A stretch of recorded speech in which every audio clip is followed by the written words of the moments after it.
hutan-hutan malah justru ditebang habis dan food estate-nya tidak terbangun dengan baik. Itu merupakan bagian dari suatu kejahatan terhadap lingkungan. Sekretaris Jenderal PDIP, Hasto Kristianto, mengkritik keras proyek food estate di bawah Menteri Pertahanan Prabowo Subianto.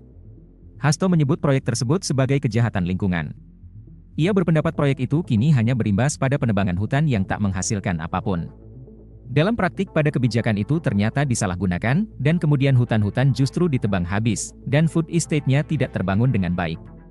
Itu merupakan bagian dari suatu kejahatan terhadap lingkungan, kata Hasto di Bogor, Selasa silam. Hasto sekaligus merespons dugaan aliran dana hasil kejahatan lingkungan ke partai politik dan ia pun mendorong Pusat Pelaporan dan Analisis Transaksi Keuangan untuk menelusuri dugaan yang menjadi perhatian Ketua Umum PDIP Megawati Soekarnoputri itu. Jadi kami dorong PPATK untuk sampaikan, apalagi ini terkait dengan lingkungan.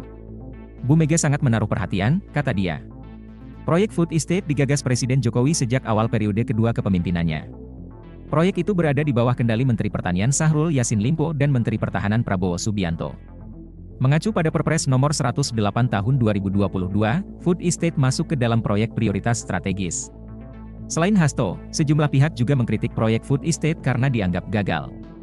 Greenpeace misalnya, menilai proyek itu terlalu berorientasi pada penyeragaman pangan terhadap masyarakat. Imbasnya, masyarakat di beberapa wilayah yang masuk dalam proyek tak mendapatkan manfaat. Di Gunung Mas, Kalimantan Tengah, sekitar 600 hektar lahan yang ditanami singkong untuk proyek itu kini mangkrak. Saat ditanyakan, Prabowo hanya menjawab singkat saat merespons sindiran PDIP yang menyebut program food estate adalah kejahatan lingkungan. Oh yang benar, kata Prabowo menjawab pertanyaan wartawan usai acara di Hotel Bidakara, Jakarta Selatan.